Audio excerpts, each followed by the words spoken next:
Vous me demandez régulièrement comment entretenir votre broderie. C'est une question que vous vous posez peut-être vous aussi. Alors regardez cette vidéo, je vais vous donner quelques petits conseils. Bonjour à toutes et à tous, je suis Marie-Hélène Hérald, artiste brodeuse, créatrice de la marque Studio Hérald et de son école de broderie d'art du même nom.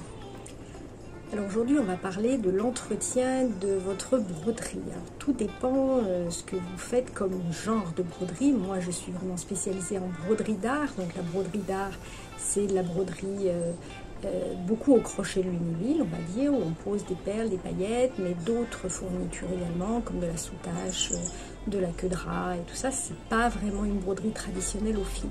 Alors je vais vous montrer avec des exemples comment vous allez pouvoir éventuellement nettoyer vos broderies ou laver peut-être votre broderie, puisqu'on me demande les matières qui sont lavables ou non. Parce qu'effectivement, il y a des matières qu'on peut laver, comme par exemple les perles, les paillettes, en règle générale les paillettes. Pas toutes les paillettes, si vous achetez des paillettes chinoises en vrac, certaines ne peuvent pas se laver, elles vont perdre leur couleur. Mais ce qui est important de savoir quand vous lavez, en fait, c'est pas le lavage vraiment qui va poser problème. Ce qui va vraiment poser problème, en fait, c'est l'essorage. Donc si vous essorez très fort, à la machine à laver, je veux dire. Hein. Donc si vous essorez à 800 ou 1000 tours minute, c'est sûr que vous allez abîmer toutes vos broderies, même une broderie traditionnelle. Donc je vous conseille de les laver plutôt à la main. Vous faites tremper un petit peu avec un petit peu de savon de Marseille.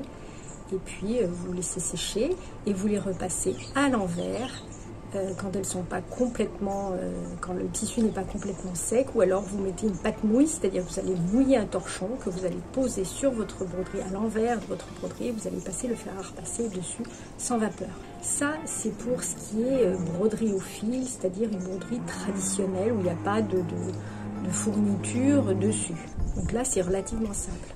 Si vous faites une broderie Lunéville par exemple, une broderie avec même des fils métallisés, alors il y en a qui se lavent, d'autres qui ne se lavent pas.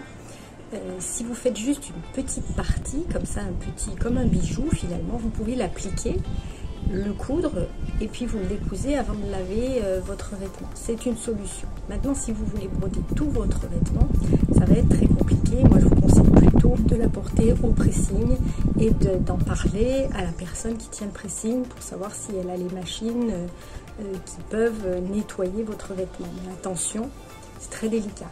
Après, pour toutes les personnes qui ont plus des tableaux, comment entretenir les broderies sur des tableaux, si vous avez de la poussière qui tombe dessus, eh bien là c'est assez simple, je vous montre tout ça en détail. Dans le cas d'une broderie comme ça, d'un tableau ou autre, où vous avez d'autres matières, par exemple comme du cuir, vous avez de la soutache, du raffia ici, de la chenille, un autre type de raffia, là vous n'allez pas pouvoir du tout la passer à l'eau, c'est impossible.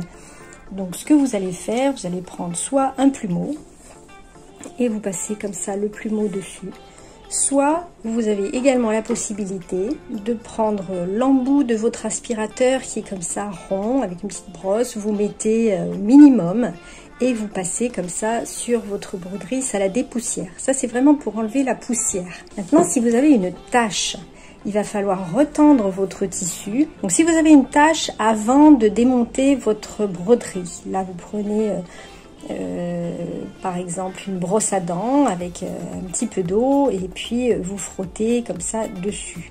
Si c'est déjà démonté, vous essayez de tendre un petit peu et délicatement avec une petite brosse à dents, vous essayez de frotter.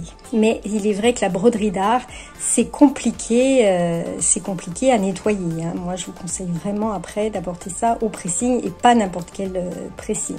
Donc, ce qui se lave, sinon, si vous n'avez pas de cuir, de soutache, de queue de rat, de soie, même de fil de soie comme ça, ou de longs fils tendus, parce que ça, c'est délicat aussi à laver.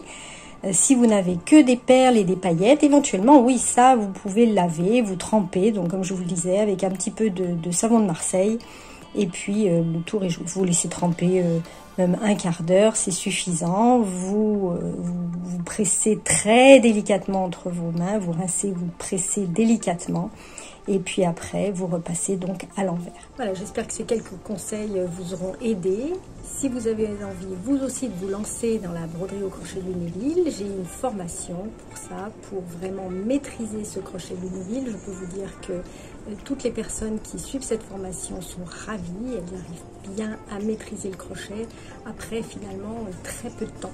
Alors je ne vous dis pas que vous allez y arriver en une journée, c'est une évidence, mais vraiment je répertorie toutes les erreurs à ne pas faire, tout ce qui est tout en fait pour vous faciliter la tâche et vous allez arriver très très vite à maîtriser ce crochet de Lunéville.